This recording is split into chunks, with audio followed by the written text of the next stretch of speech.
Welcome to my YouTube channel. आज मैं आपके सामने लेकर आई हूँ नर्सिंग केयर प्लान। सभी बच्चों को डाउट रहता है कि हम केयर प्लान कैसे बनाएं, हमें तो इंग्लिश में नहीं आता, कोई कहते हैं कि हमें तो हिंदी आती है प्रॉपर। तो आज मैं जो केयर प्लान लेके आई हूँ हिंदी मीडियम वालों के लिए और इंग्लिश मीडियम वालों के लिए, दोनों के लिए बेनिफिट है, क्योंकि हिंदी भी है इसमें और इंग्लिश भी है। क्योंकि जब आप पेशेंट का डायग्नोसिस बनाते हो तो डायग्नोसिस के अंदर सबसे पहले होता है केयर प्लान। तो केयर प्लान के अंदर जो मेन जो टॉपिक रहते हैं वो रहते हैं 6 टॉपिक, जिसके अंदर फर्स्ट आता है असेसमेंट।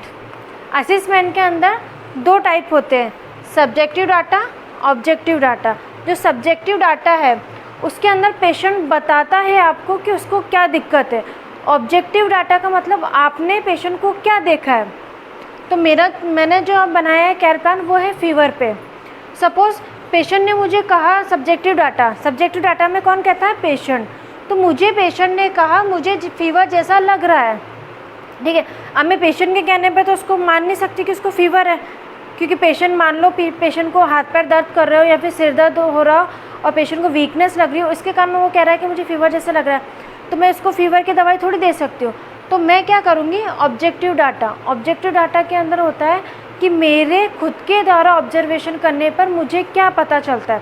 तो जब मैंने पेशेंट को देखा तो उसका फेस जो होता है ऐसा डल जैसा लग रहा था। और फिर जब मैंने थर्मोमीटर की सहायता से पेशेंट का टेम्परेचर चेक किया तो मुझे उसकी रीडिंग मिली है 102 डिग्री फ़ारेनहाइट।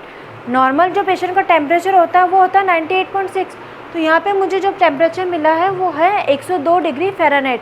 इसका मतलब है कि पेशेंट को टेम्परेचर है। नेक्स्ट आते हैं डायग्नोसिस की। तो अब इसका डायग्नोसिस होगा क्या, तो fever related to disease condition.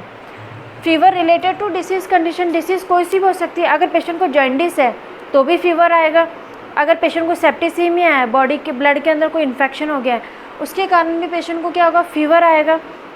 Patient को टाइफाइड है, टाइफाइड को पानी जरा बोलते हैं, अगर वो है तो उसके अंदर भी पेशेंट को फीवर आएगा। तो fever related to disease condition, कोई भी एक बीमारी के कारण फीवर आ रहा है। उसके बाद गोल की बात करते हैं। तो गोल मतलब उद्देश्य। अब आपको पता चल गया है, पेशेंट ने बता दी मुझे फीवर जैसा लग रहा है, आपने खुद ने पेशेंट का टेम्परेचर चेक कर लिया 102 आया है। अब आपने डायग्नोसिस भी बना लिया है fever related to disease condition. अब आपका गोल क्या रहेगा, आपका उद्देश्य क्या रहेगा, तो आपका उद्देश्य रहेगा to reduce patient body temperature. मतलब जो पेशेंट की जो बॉडी का टेम्परेचर है उसको क्या करना है, आपको कम करना है और सामान्य लेके आना है। तो अब सामान्य भी लाने के लिए आप सबसे पहले क्या करोगे, प्लानिंग करोगे। आप घर में कोई भी काम करते हो, कोई भी वर्क करते हो, तो सबसे पहले क्या करते हो, ऐसे तो नहीं है कि मार्केट में जाके सामान लेके आ गए। प्लानिंग के साथ चलते हो, स्टेप बाय स्टेप चलते हो कि सबसे पहले आपको क्या करना है, ठीक है। तो वैसे ही हम लोग यहाँ पे प्लानिंग करते हैं कि पेशेंट की कंडीशन को असिस्ट करेंगे, ठीक है। तो पेशेंट की कंडीशन को असिस्ट करेंगे, ठीक है। तो अब रेशनल का मतलब है कि आप जो कर रहे हो वो क्यों कर रहे हो, ठीक है। इम्प्लीमेंटेशन का मतलब है कि आपने क्या क्या पेशेंट को दे दिया। सपोज़ मैंने प्लानिंग करके तो रख ली कि मैं ये पेशेंट को ये करूँगी, लेकिन मैंने पेशेंट को करा ही नहीं है। तो जो मैं पेशेंट के ऊपर जो काम करूँगी तो उसको मैं इम्प्लीमेंटेशन में रखूँगी। रेशनल का मतलब है कि मैं जो काम कर रही हूँ वो क्यों कर रही हूँ। तो सबसे पहले प्लानिंग के अंदर मैंने लिखा पेशेंट की कंडीशन को असिस्ट करेंगे, ठीक है। कंफर्टेबल पोजीशन देंगे, कोल्ड स्पंज देंगे, कोल्ड वाटर पीने को देंगे, फ़ैन ऑन करेंगे, टैबलेट पीसीएम देंगे। पीसीएम का मतलब होता है पैरासीटामोल, एंटीपायरेटिक ड्रग है। अब रैशनल मतलब क्यों दे रहे हैं, पेशेंट की कंडीशन को असिस्ट करेंगे, ताकि क्या होगा, पेशेंट की कंडीशन का आपको एक्चुअल पता चलेगा कि पेशेंट की स्थिति अभी क्या है। कंफर्टेबल पोजीशन देंगे, अगर आप पेशेंट को कंफर्टेबल पोजीशन देते हो तो पेशेंट क्या करेगा, आरामदायक स्थिति मिलेगी तो क्या करेगा, बेटर फील करेगा। कोल्ड स्पंज देंगे, तो इसका रैशनल क्या होगा, कोल्ड स्पंज जब आप बॉडी को देते हो तो सारा क्या होता है, इवैक्यूएशन, भाप बन के जो अंदर की जो गर्माश होती है वो बाहर निकलती है, तो पेशेंट का जो बॉडी का टेम्परेचर होता है वो कम करने में हेल्प मिलती है। फ़ैन ऑन करेंगे, फ़ैन ऑन करने से पेशेंट बेटर फील करता है। पेशेंट रेड्यूस स्वेटिंग, पेशेंट को जो पसीना आ रहा है वो क्या होगा, कम हो जाएगा।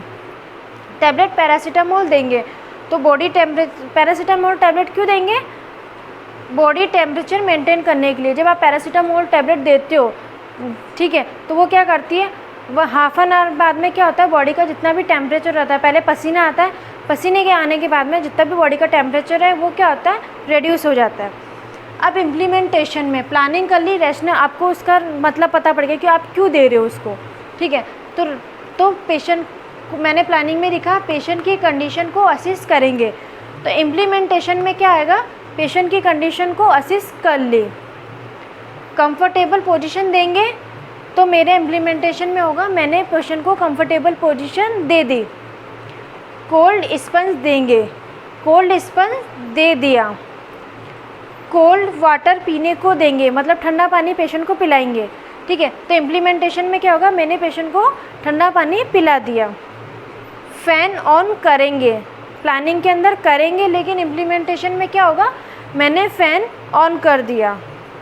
टैबलेट PCM देंगे, ठीक है, टैबलेट पैरासीटामोल आप पेशेंट को दोगे, लेकिन इम्प्लीमेंटेशन के अंदर जो आपने दे दिया वो लिखोगे, तो इसके अंदर आप लिखोगे टैबलेट पैरासीटामोल दे दी।